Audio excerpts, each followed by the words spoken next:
Hello, everybody, and welcome to Athletic Definition. My name is Coach Ray Z. Today, we're going to be talking about NLP for athletes. You might be wondering, what is NLP? Well, NLP is called Neuro-Linguistic Programming, and it was developed in the 70s by Richard Bandler and John Greenler. Now, some people say it's pseudoscience. Some people positive thinking, new age, woo-woo, things of that nature. Tony Robbins knows NLP, practice NLP. He's evolved it, according to him, to something else, but it's really techniques of NLP. When I work at the gym, they give you training and they give you sales training. A lot of the sales training is basically NLP, how to build rapport, how to nod yes, how to agree, how to ask closing questions, or questions that they'll agree to as you're nodding yes, get them, to see themselves working out and have them try out the machine. Some of it you're going to be like, well, that's common sales as well, but those are all techniques, developed from, as far as I know, NLP. Top athletes work with Tony Robbins, and Tony Robbins, as I mentioned, is probably like the biggest known practitioner. So I'm from Azusa, and I found out Tony Robbins is from Azusa. Before that, I knew about him because he was on TV all the time. He had this infomercial all the time. So he made money and got really famous. In my opinion, is because he paid to be on TV all the time, selling his like Unleash the Power, and I forget the other. So he was always on TV. Development and all that has been around for a while. Almost all of the motivational speakers, coaches that you could say is negative. And I would say, yeah, no one's perfect. And if you would say, well, why don't all the techniques work then? Or how come right away you could, throw stones and say, well, why hasn't this person mastered their body? Or shoot, failed marriages. I think Tony Robbins was married a few times. So people will be like right away, talking shit basically. But, he's worked with people like Oprah, Leonardo DiCaprio, presidents. He was working with Pat Riley, I would say early 80s. So he was working with Pat Riley, and Pat Riley just lost game 7 to Boston. And he went and he told all the players that, they weren't doing enough, that they needed to do 25% more. And they just really didn't think that was possible. What ended up happening is Tony's like, if I coach you, and Pat Riley's like, okay. So he told them, go apologize to all the players and tell them that you were wrong, that you guys played your heart out. You guys barely lost by a few points. You guys are just going to do the same thing. And so now you have a bunch of top athletes, and the coach is basically not expecting anything from you. And they want to, they now, instead of being like overwhelmed, because Pat Riley was the type of coach that would work you. By the time the game came, the game was so easy because you trained so hard, you played so physically during practice. And then the guys weren't buying it because of the way he came at them. Like, you got to be 25%.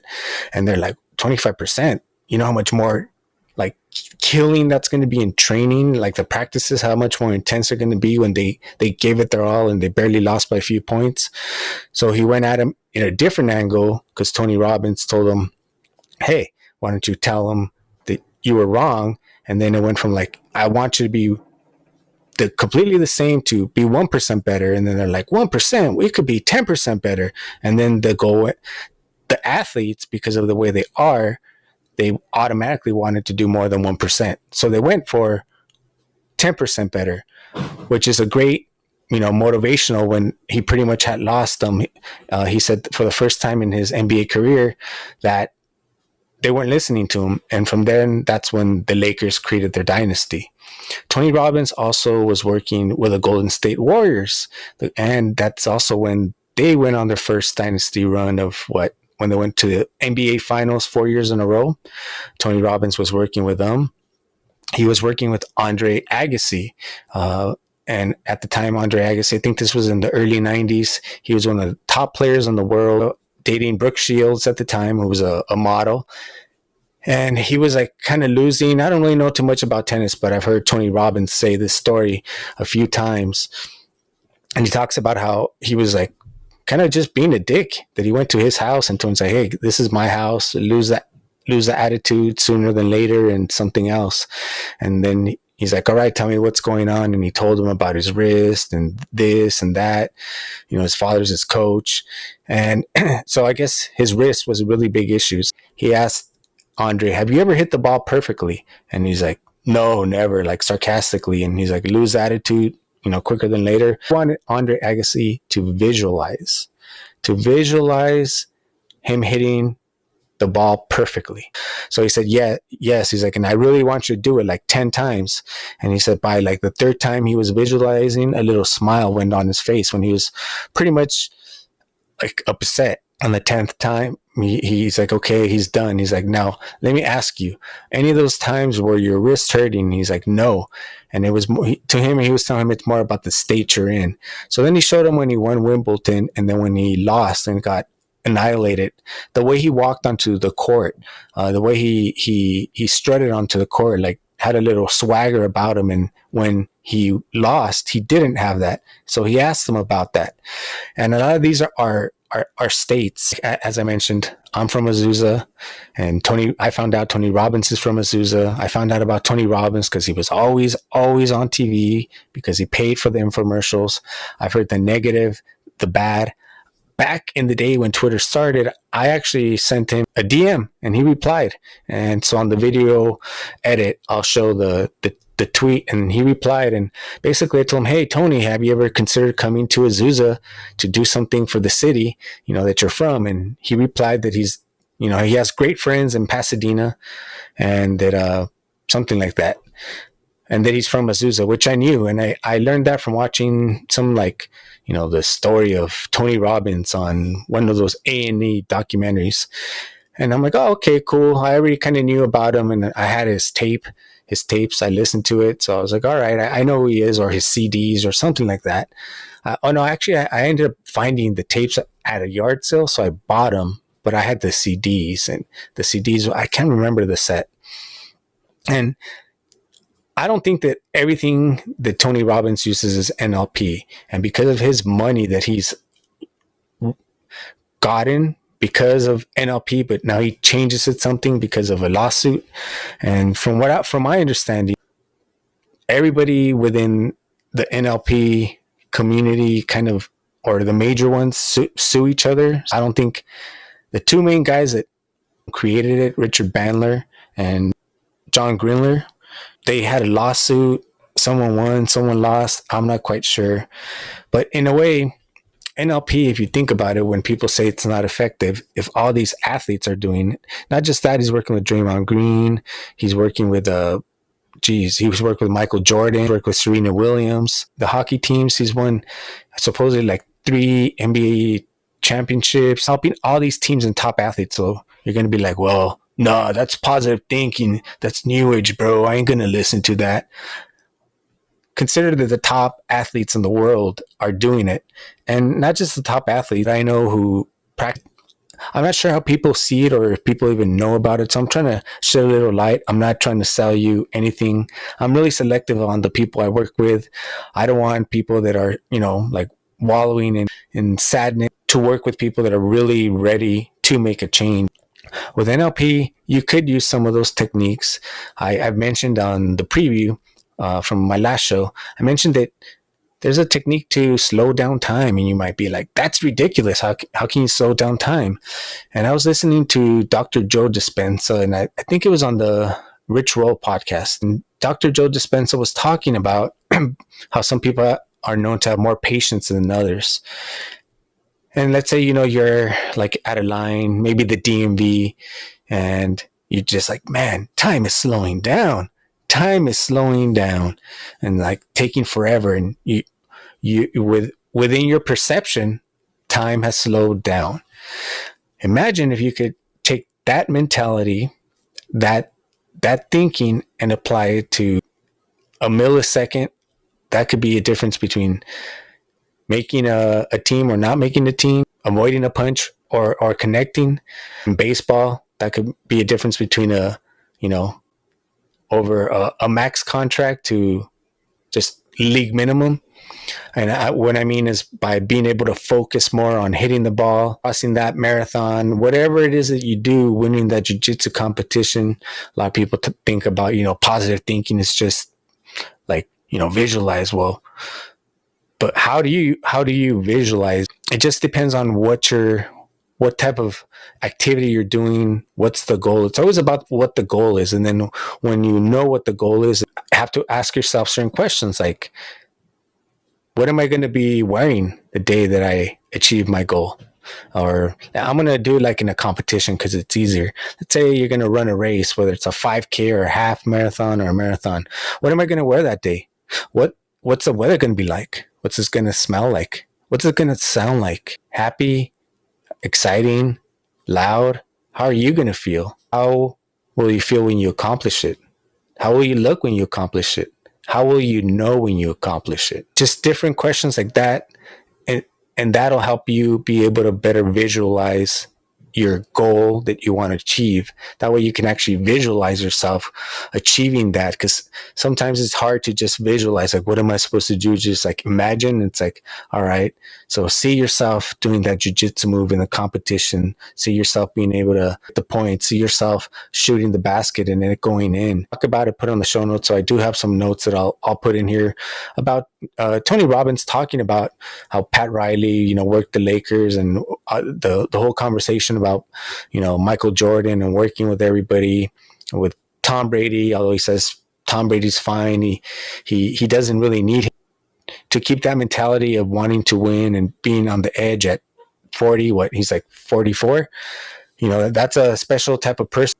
You have to be driven. You have to be almost a bit of a madman to be like these guys that are elite. And I'm talking the elite guys like Tom Brady, because the average NFL like careers, I think like 3 years or 2.5 or something like that. So to play in the league for that long, and not just him, but there's guys that physical condition pretty much their whole life. Like let's say Mayweather. Mayweather now is like, he's not taking any real fights and he's always working out. So he could take like fights in, where was it? Saudi Arabia, somewhere over there, or Dubai, and make up, I don't know, $100 million and then come back. And just because he's always kind of in shape. Working out to me is one of the best ways to change your whole like depressed your state. Because I was saying this in my last podcast is about stand-up desk. If you have one, it's good to be able to stand up here and there because motion creates emotion. So if you're feeling like kind of down and you're just like watching TV, watching Hulu, watching Netflix, watching Disney, watching sports, but you're all feeling down and then you're drinking beer, like, I'm not saying don't watch the sports or don't drink the beer, but get some activity. If you're not doing any activity, get the balance. And so in NLP, one of the things that they did is they started studying the people, and I would say it was three people in particular, two that I'm more familiar than I actually kind of studied more of the work because I got into it. And as a kid, since a kid, I've been into magic, so I don't believe everything I read, and I'm a skeptic too, but I'm a dreamer. But since a kid, I saw magic and I was like, oh, that'd be cool. And my favorite style of magic is basically close-up and mentalism, which is the perception of being able to read someone's mind. So I know the power of influence. I feel that I haven't done it in a while, but I feel that I can I have like 2 strong magic tricks, one with a physical deck, any deck, and I can pretty much predict what card you're going to pick. Then I have one without a deck where I could just, through the words I say, get you to pick the card I want you to pick. And that's just magic. So when I heard of Tony Robbins and then I heard everything he does to perform these dramatic changes on people's NLP, I'm like, what's this NLP?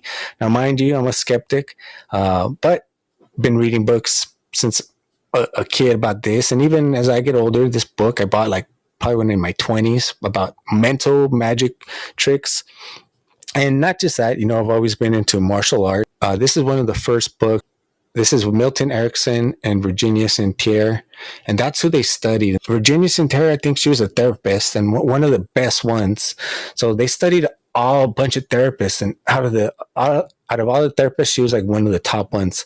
And so they wanted to study the ones that made people make effective changes, immediate changes, and they studied them, and then they studied actually what they did. So then they call that modeling, where you take something and you study it and you see what they do so you can make it teachable to others. Like, for example, and I didn't have a chance to verify it because there's so many different stories.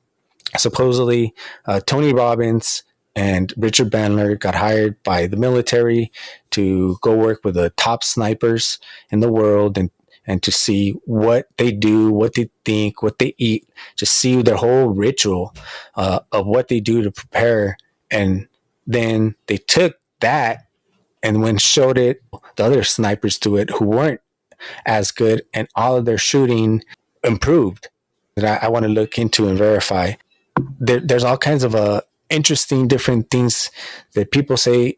And as I mentioned, with science advancing, a lot of this stuff being confirmed. Dr. Bruce Lipton talking about epigenetics and basically saying that it's your subconscious.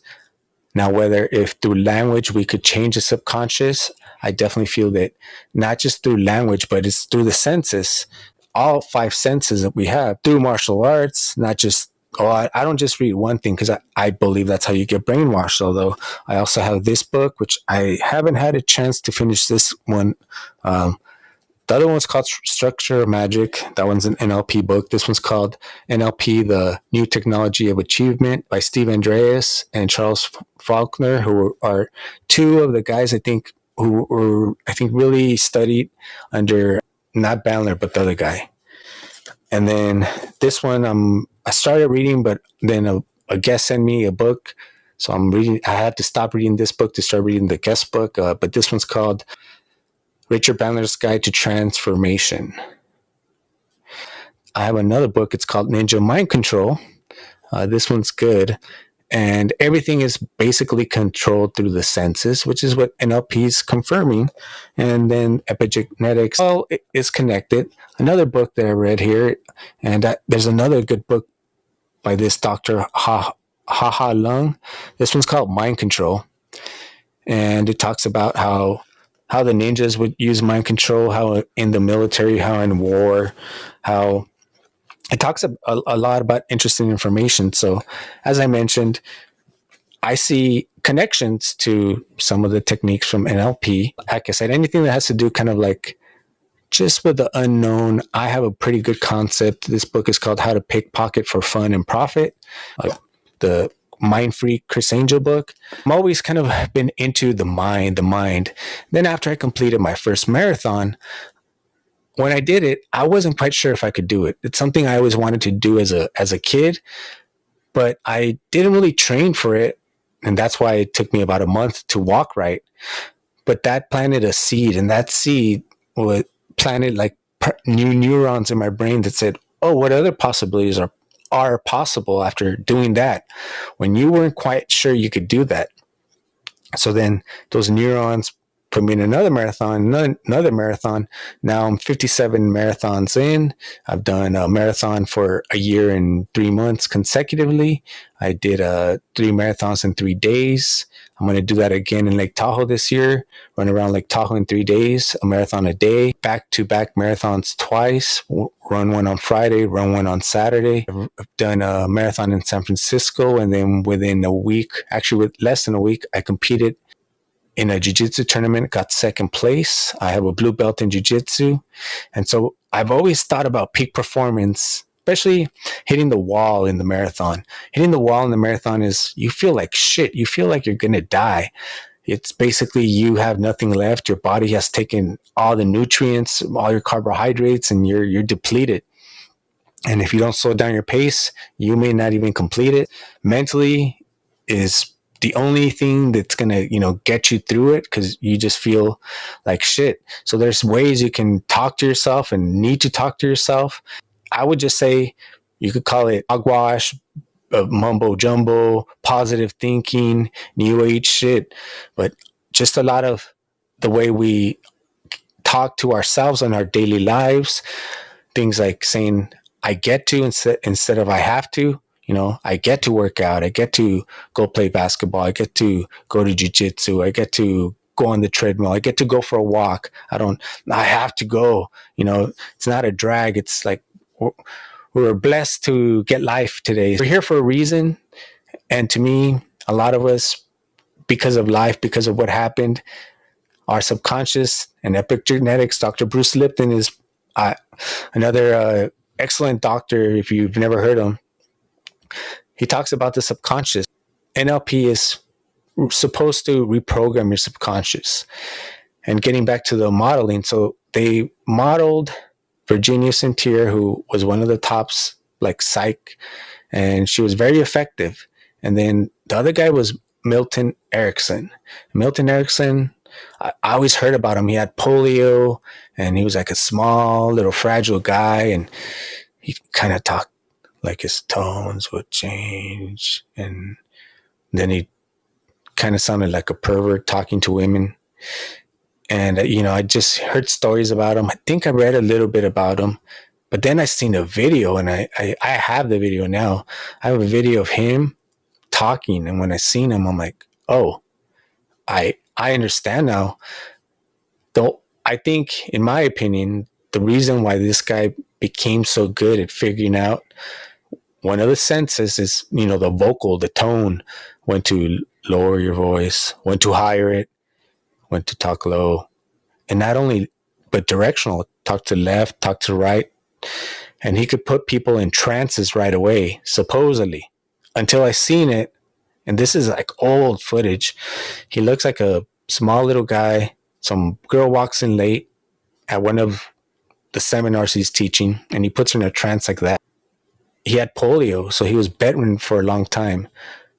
Sometimes when things happen to you, you have that time because of your situation that maybe nobody else would have figured out if it wasn't for that. So because he was bedridden, he really couldn't do nothing. He really learned how to use his vocal power, his tones, the words.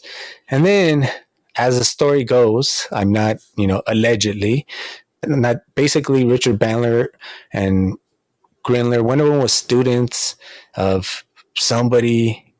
I think one of them did their thesis on NLP, and I don't know. This is what I heard. Want to be honest, because there's a lot of things that you could hear. So that there was a lot of drugs going on, and they kind of noticed, like, if you talk this and low and different ways, and that's how one of the ways that certain techniques came into play. I think it's possible. You never know. That modeling aspect to me is something that I think I've seen all the greats do. I've seen Peyton Manning do it, Kobe do it, Jordan do it, and I could go on, but all the greats, they study film. They study the other greats. Why would you want to go learn from someone who hasn't achieved it? Or if you want to be better than someone, shouldn't you know what the other person did? And you could say that's ego or whatever, but let's say just in athletic performance, that's why Kobe was so driven. He would call Michael all the time. What about this? What about that? He wasn't afraid to face him when they went head to head in the All-Star game. NLP is like visualizing. It's, changing your vocabulary, and modeling the greats. So Kobe would be like modeling there's a story that Shaq tells of when Kobe passed away, that Kobe was like in a full sweat, dribbling an imaginary ball, doing imaginary moves while the coach is trying to explain the play. And everybody's like, because I think he's a rookie, and everybody's like turning around looking at him like, what the hell's going on? And really, you'd be like, what is this guy doing? What a weirdo. That's why I'm saying you kind of have to be obsessive, but he's really visualizing it. He's really in the moment. His practice, he wouldn't do nothing half-ass, which I agree with. People always say, practice makes perfect. It's perfect practice. You're going to perform how you practice. So you don't want to take plays off. You don't want to do that. Sure, it happens with fatigue, but that's not the mentality you want to do it with. And that was Kobe. And to me, that visualizing that whole, if you think about it, everybody would be like, that's crazy. But that's how powerful the mind is. All that helped him, in my opinion, to achieve. It's not just going to be the mental, it's going to be the physical, because a lot of these top guys that I mentioned that Tony Robbins worked with, and that's the techniques he's using. And it seems kind of like superstition, but I did a whole show. I think it's called Woo Woo Fitness. It's an older episode, but I kind of went through like 10 superstitions that are super weird, that you're like, well, you're going to tell me that you'd rather not try some NLP, but you're okay, like Jason Giambi, I believe, wearing a golden thong and then sharing it with his teammates when they were in a slump. That's more acceptable to you. And supposedly got a big contract. And I mean, if that's what you want to believe, eating peanut butter and jelly sandwiches, there were some really weird ones. Like, I mean, weird is all just an opinion, but I think to me the golden thong was pretty out there. That was a really weird superstitious thing, but these players do superstitious things. Anchoring, the term is called anchoring. So when you anchor, you can do it anywhere. It's sort of kind of a mental thing, and you put yourself in that state, because you could change your state like that. You are listening to a song, maybe you had a breakup, maybe you had a good summer and you just remember that, and it could just change your state, even though maybe you weren't happy and it did the opposite. So your state could change like that, or you start thinking about someone that makes you happy. That could just change your state. Of course, if you're like severely depressed, but I'm talking on average. All states, they're all ways that top athletes are doing that maybe you've never heard of. And just to consider, like I said, I'm not trying to sell anything. These NLP courses, they're like $4,000, $5,000 for a practitioner. And then after that, there's master practitioner. And then from there, but really, like internationally and around the world, there's like no real, in my opinion, there's no real like you can say, oh yeah, this group, they're the know-it-all. The both founders are alive. Most of them teach like in Europe, and they charge you a lot of money. I found I'll pull it up, and if I will put it on the show notes. I didn't put it on here, but I did go because I came across a deal for NLP, and I'm like, oh well, this is something I've always been interested in. Of course, who doesn't want to be able to, as a coach, as a fitness coach, I've helped quite a few people just complete marathons. Basically, I mean, I've helped them just in personal training, but I would say marathoning is where I've seen a lot of people break. It's not easy, You're pushing miles. If you're training properly, you're building your mileage, and to build mileage, it's going to be time consuming. 8 miles one weekend, the next weekend, 10 miles, the next weekend, 13, the next weekend, 15. Meanwhile, this could take you hours, 3-4 hours. Who knows, depending on your speed, maybe less. But this is time where usually parties are going on. Your husband, your girlfriend, your wife, your kids have softball games. Time's going to be compromised. Something's going to give. It's not easy to do all that right there. So I was trying to pull it up. Finding the course for NLP, and his name is Dr. Matt. So I went to Dr. Matt, and I think I paid like under $200 or $200. And my code is for like $200 or under $200. So if you are interested, I just thought, okay, I went. It was like 3 days, maybe 4 days. A lot of the things is things that you already know, but we all need to be reminded.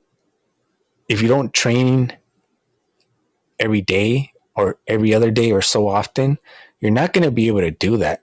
I've had to take time off because of injury. When you come back, or if I don't shoot basketball for a while, I don't just come back and like, oh, it's like nothing. No, I shoot a lot of air balls, miss layup. I had stitches in my eye. I missed time on the mats in jiu-jitsu, and people that were better than me came back and were more difficult to beat or could beat me. There's no guru.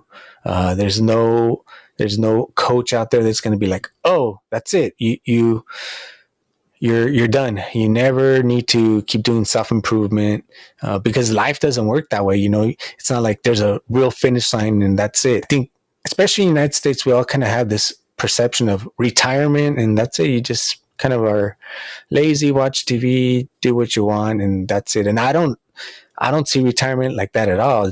It would be more like I'm traveling, I'm working out, I'm competing in the whatever super masters edition races and trying to break records. And my age, I wouldn't see retirement. It's just being able to sit down and watching like whatever trash TV's on. I don't even know what's on TV because I haven't owned a television for I think over 15 years.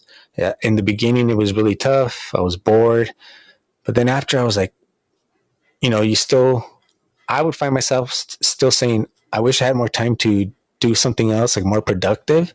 And then I'm like, man, I used to waste a lot of time watching TV. Now, don't get me wrong. I will watch on my laptop. I watch a lot of YouTube, but I don't pay for like no Netflix, no Hulu, no Disney, no nothing.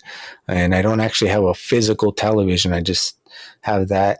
And pretty much what I do watch is sports. That's about it.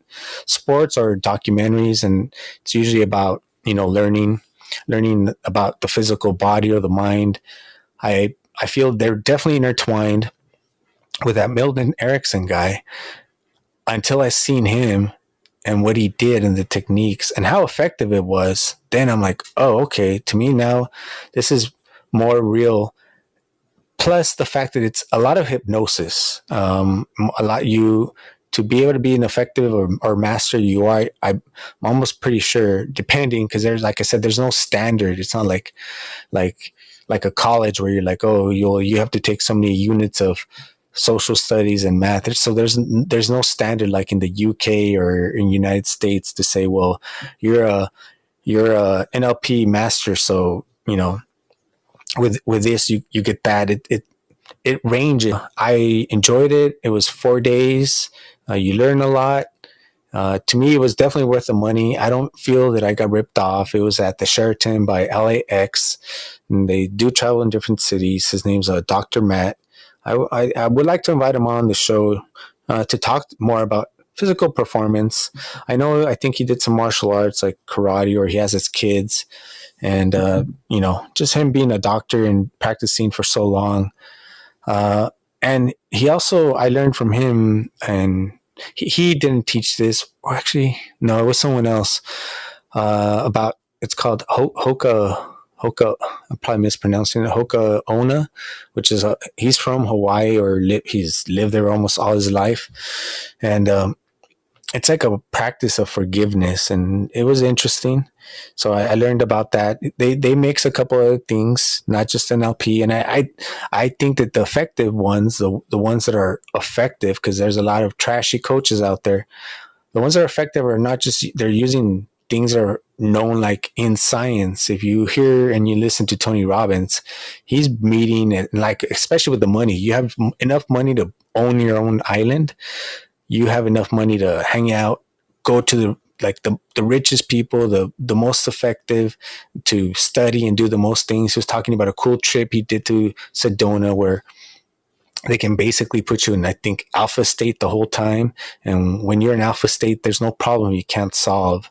But you start off by putting all this goop in your head, and then like 120, like, I forget what they're called, patches on your head. He gets to do fascinating stuff, and I would love to have him on the show. I send him a tweet. I send him with that DM that he answered me many years ago. So Tony Robbins, I know, you're a big guy, and yes, I know you like to work out, but I'd love for you to come on the show. Guy from Azusa, with another guy from Azusa. How often does that happen? I I'm not trying to sell anybody on NLP, but I'm just trying to tell you, like, if you don't know how many top fighters he's worked with and how many teams that have won championships and started their dynasties, Serena Williams, Michael Jordan, some of these techniques, like I was mentioning earlier about slowing down time, the only other thing that I've heard someone close to slowing down time is taking microdose of mushrooms. So reprogramming the brain with NLP and like microdosing. Some people have that question and some people have done it. I don't know how effective it is. I personally feel that at the end of when you're coming off a higher dose of mushrooms, you are in this state where I feel reprogramming could happen. So to me, if you have a good NLP coach, I don't know. This is all speculative, and don't try this at home because psilocybin is not legal in most states, and I would never encourage anything that would be illegal. I've heard and seen too many credible people where I know, in my opinion, there's no one fix all for anything. So, like when people are like, "Hey, I want to lose weight right here in this target thing," well, I can't just have you do exercise in that place and you're going to be good. And I can't just tell you to do cardio and you're going to be good. And I can't just tell you to lift weights and you're going to be good. Because then, what about your heart? That's what keeps your heart pumping in the long run. And then, your mental state, it's a balance. We have relationships, stress, all that. So there's not one solution. But to me, a good coach is a student first. And I've been a life learner, even though when I was in high school, I was a knucklehead and I was like, I'm not a learner. I don't know what was wrong with me back then, but I thought I wasn't a learner, but I've always been a learner. Being in a mentality where you feel like you've accomplished nothing to accomplishing something can be done. I'm not saying it's easy. I went from a GED because I did not graduate high school to working my way into treasury management when some of the people getting jobs in treasury management were coming straight out of college with their degrees. So I took the long path there. It's possible, but once I got there, there was no deep joy, no satisfaction, no passion. To me, the enjoyment, the true enjoyment that I get is like when I'm doing jujitsu. And when you really start getting better at jujitsu is when you, like, the oncoming white belts, the guys are all spazzy or ladies, and you can be kind of like, hey, relax, and you show them something. And then in running, after so much experience, people just kept asking me, well, what about this or what about that? And people wanted me to coach them for a long time. And I'd be like, no, I didn't want to, because I felt it would take time away from me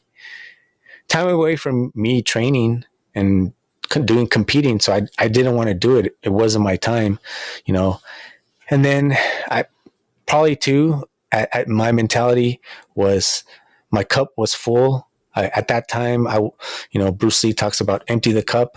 My cup was full. I emptied the cup.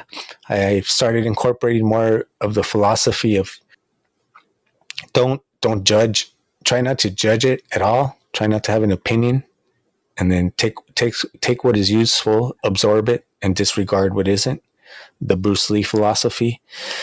And with those philosophies, when you, especially for athletics, if you change your words, I do it all the time, from, oh, I have to run, let's say I'm running 20 miles that day, 22, whatever. Let's say I'm doing 22 miles, and I reached 12 miles and I have 12 more. I could be like, man, 12 more miles. Or I could be like, oh, only 12 more miles.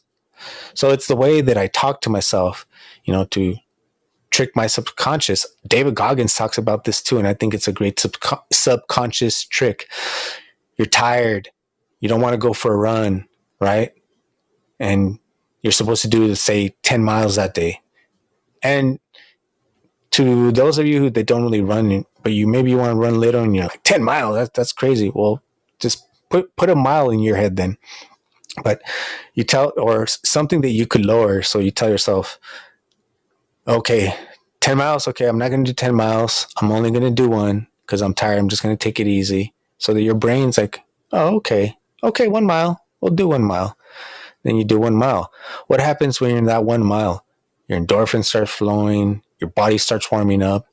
Then you tell yourself, okay, just a couple more till you end up doing your whole thing. By then, your mindset's already, your physiology of your body, your state of mind, everything has changed.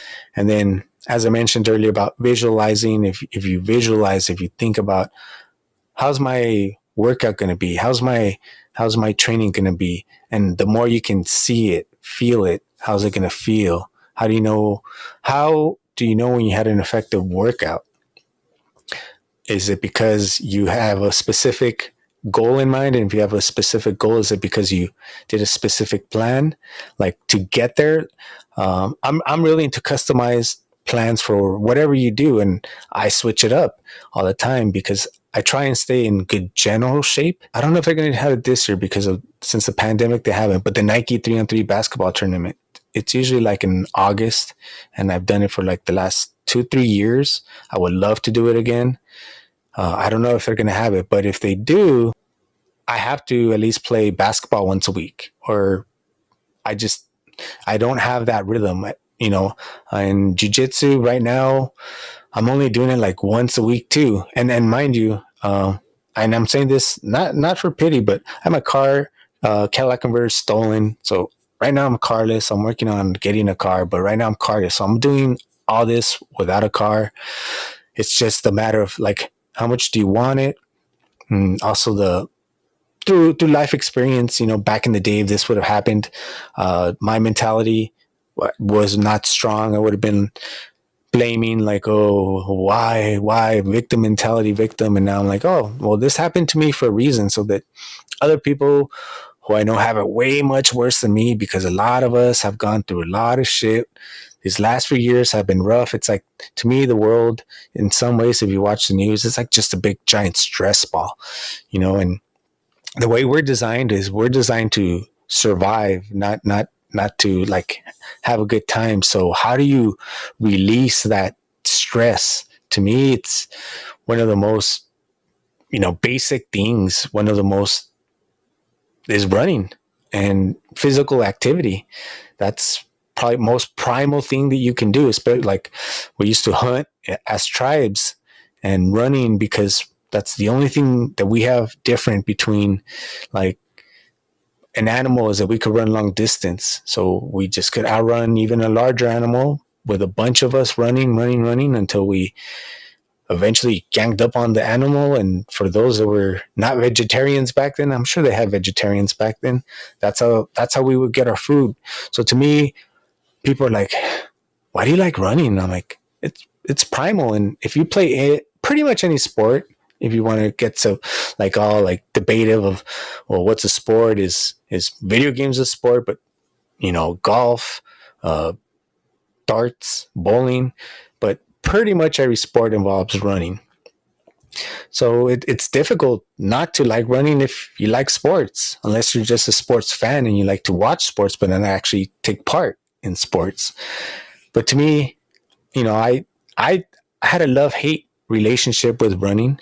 Now it's just a love relationship. I've accepted it. My mentality has changed so much. But one of the things that my curiosity started from that marathoning was, what more can I do?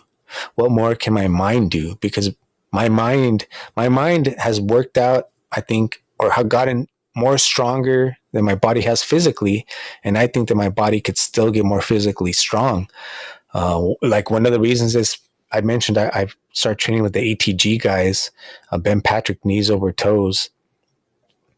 And kind of like Milton Erickson, because he was bedridden by polio and he had no other option but how to learn about his vocal tones and how to talk, where he could get people to pay attention and then trance them up like really quickly, right?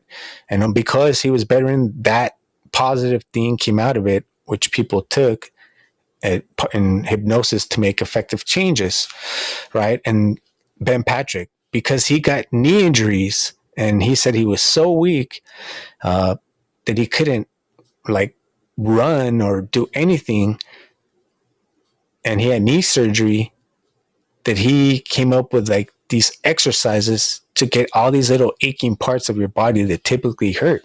But it was because it does take like a certain obsession, because the information is out there for all of us. It's just what are you going to spend your time doing? Something productive, reading a book about bettering yourself, or scrolling on Facebook, TikTok, Instagram.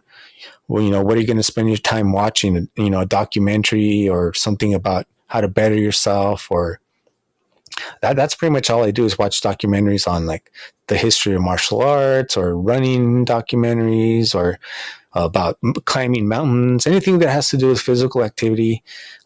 There's some good ones.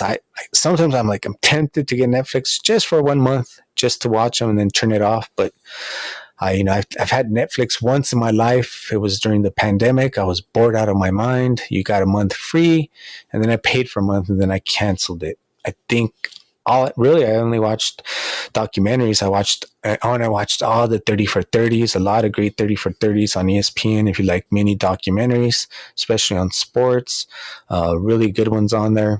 That I would like to do episodes on there. Some. And even the new ones that they were producing, they did a good one on running right during the pandemic. I think I seen all of them. The Buster Douglas, I think they call it like, what was it, 30-1 or something like that. That one was a good one. So just something to consider. Some neuro-linguistic programming. Is it fake? Is it real? Can it help you? I would say anything that's a positive thing that you're learning, that's helping you think outside of your box. What I prefer to say is there is no box. There is no limitations except for the ones that you have put on yourself. And I want to demonstrate it not only in more than one way. I walked away from treasury management, having weekends off, a month vacation, to dream, to go after, to inspire, to motivate people, to get people to work out. And trust me, I'm not making yet as much money as I was. And I don't have any of the benefits that I have. But I have faith that putting in the work, like in anything else, you'll see the results. And some coaches like to talk about it, but not be about it. I have times, and if you go to my coach, Ray Z YouTube, I just did the last 3 days of, this was in 2019. I ran the Lake Tahoe Triple, 3 marathons in 3 days, and the times are listed on the last episode. And so now my goal this year, with combining my martial arts, my kettlebell certification, my US track and field, the RRCA, and training with the ATG, which I got so much knowledge from there, I know I'm going to shatter my times. And if I could do it, that means anybody could do it, because I was never good enough to be on any team in high school. I got cut from basketball. I never got recruited I never played college. I couldn't even, I don't even think I could start in 7th grade. I barely, my parents worked so much, and I didn't really have time I was active, but that was like just playing in the yard. And what I really wanted to do was, from watching Bruce Lee and I think Rocky movies, I wanted to fight. I wanted to take karate. Because there was no jiu-jitsu schools at the time, and I hadn't even heard of jiu-jitsu and boxing. I seen some boxing fight because my uncle was watching boxing. Can't even remember who it was. And then I think I seen Rocky after that, and I'm like, oh, I want to fight, but my parents didn't want me to get hurt, so never.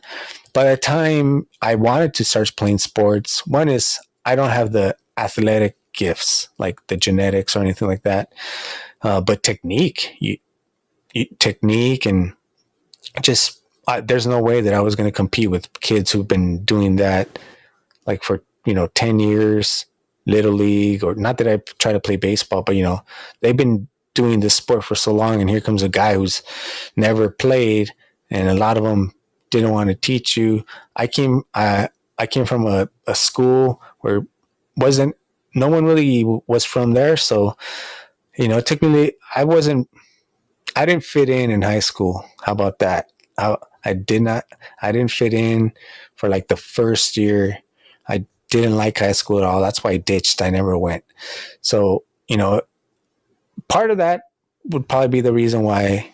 But by that time, even then, you know, I remember trying to learn like the freshman football plays, and I couldn't. Like they seemed all complicated to me. I couldn't get it, And then I had a job because there was girls, and I'm like, well, I want to look good for girls because I went to a school where I went to a private school before, and so there was like, including me, like 28 people.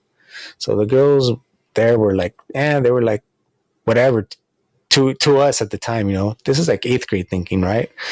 And then I'm going to high school, and all my other friends are going to private school.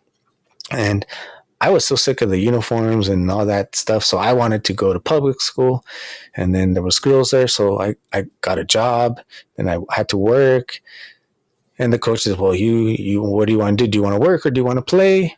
And at the time, I liked making money. That was pretty cool. I was like freshman with a job, and with clothes that I liked. I was really like into like hip hop. So I had my hip hop clothes, and I never got to play sports in high school. But what I really enjoyed is playing sports, even though I never got to play them like in actual, like, hey, referee setting. And if it wasn't for me liking sports and being inspired by athletes, I probably wouldn't be here, because working out has kept me going through my darkest times. It's something that you could do. Even like if you don't have money to go to the gym, you could do, planks, because sit-ups, they're not effective. Don't do sit-ups. You could do planks. You could do push-ups. You could do ATG split squats. You could do tibialis races. You could do squats. You could do, I mean, actually, it goes on and on what you could do just with body weight. There's millions and millions of body weight workouts you could do. If you're lucky enough to have like a bar, you could do pull-ups, chin-ups. You could practice L-sits. If you can't do an L-sit, you could hold one leg up for 1 minute each. There's so many things you could do. As you could see, to me, it's just a big mold of working out, passion for fitness, bettering yourself, and improving your mind and your mindset. Not only that, but for using it for peak performance. So I would love the opportunity to work with some top talent like Tony Robbins in the definite future, be able to help the athletes, maybe go from third place to first place by mentally helping them change their mindset, helping them visualize their goals, helping them, we could all think of times where we've achieved and how we felt and how good it felt, and taking that state of mind and putting it toward a state of mind when you're feeling unsure of yourself or nervous. And so that triggers that state instead of that, oh my God, I'm nervous, I know it's not just me. A lot of people get super nervous before a race, before a marathon. They can't even sleep. I can't say that I sleep very good. That I still haven't overcome with 57 marathons, but I definitely don't get nervous. I don't get those, but it's almost like I become desensitized to it. I could just do it, which is great. I could almost just not have to worry about it. But when I did a jiu-jitsu tournament, I was super nervous. I did more than one. Those nerves, they were there. Basketball, I get those nerves still, so conquering those emotions and the ones, but I haven't done this in a long time, especially like where it's someone like where you're sparring like another like training facility, because I trained a lot with a Pasadena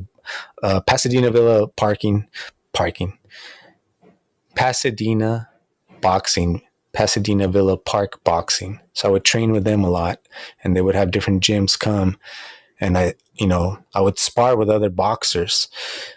That feeling right before you're going to fight, those emotions, that's the last time that I felt like maybe I didn't have control of them. That is a feeling that is really, really hard to deal with the nerves. Like, am I going to get knocked out? Is everyone not going to get, there's so many thoughts racing. Anytime you do something like that, to me, even if you get your ass kicked, it's brave for you to do that. It's not easy. So you can definitely bring up all these emotions. A lot of times people are doing things to get rid of emotions, to deal with emotions. When it comes to working out as well, it's a great release. So if you don't have anything to do it, that's a great release. But a lot of times you stop doing it because the mental aspect isn't there. And so that's why I went through the NLP practitioner. That's why I got my kettlebell certification. That's why I got my US track and field certification. That's why through my experience of 57 marathons, my blue belt in jiu-jitsu, playing in the Nike 3-on-3 basketball tournaments, and just being in the whole fitness industry. Even though I was in banking, I got to work in 3 major gyms and a small MMA gym. And I've pretty much been blessed to stay active my whole life and try many different workouts. I would say many different disciplines in martial arts, and I'm blessed to know so many inspirational people that I've got to bring on the show and will keep bringing on. And I just wanted to enlighten some people who've never heard of NLP. So I hope this is just the beginning. I didn't really want to get too much on like the details of NLP and the order, because it could get boring if you're not into the history. I kind of just wanted to mention about all the different players, top players that are, if they're using coaches. So that should give you another clue. Like LeBron James spends $1 million a year on his body, and he has, like, I'm sure, personal trainers and dietitians and mobility coaches and strength coaches. Top guys are not afraid to have coaches. And I would say I have a bunch of coaches. I have a bunch of mentors. I have a bunch of, and it depends on what you're learning. And you shouldn't always just pick people that you like. You should pick people that are effective, the people that are going to see through and call you on your bullshit and be like, hey, no, you can't skip today. Or if you skip, okay, that's fine, but you're going to have to pay the fee, because that's not a good excuse. That's not a good reason. That's not a valid reason, So someone that'll hold you, like, basically, responsible to yourself until you build that discipline. Once you get that discipline going, that momentum going, sometimes the momentum will go away, and then that's where the discipline will kick in. Because now a lot of times I'm like, it's almost like my body's craving it. Like, I need that physical activity. It's hot. I have the fan on. I ran 6 miles before this. I've been working on my cold showers for training for the Lake Tahoe triple. So taking the cold shower after, my body's still kind of running hot. So I was just trying to cool down as much as possible, and just wanted to thank everybody for joining in the stream. I will be back tomorrow. Tomorrow I'm going to be talking about another fun activity that I do besides everything else that I mentioned. And not only that, I got into stair climbing buildings, and you get a medal at the end. I stair climbed in 2018 and 2019 the U.S. Bank Tower in downtown Los Angeles. It is the tallest building west of the Mississippi. It was fun. The firemen do it different, and they do it with their full gear on, and everyone's like cheering them on. And it's a fun time. So I'll be showing the medals, talking about the experience. That'll be tomorrow at 1 p.m. Pacific time zone. I typically don't have shows on Saturday, but I was behind. I didn't do a show yesterday, so I wanted to make it up. Be sure to join me for Los Angeles Climb. Thank you for joining me, everybody in the studio too. And I'm out.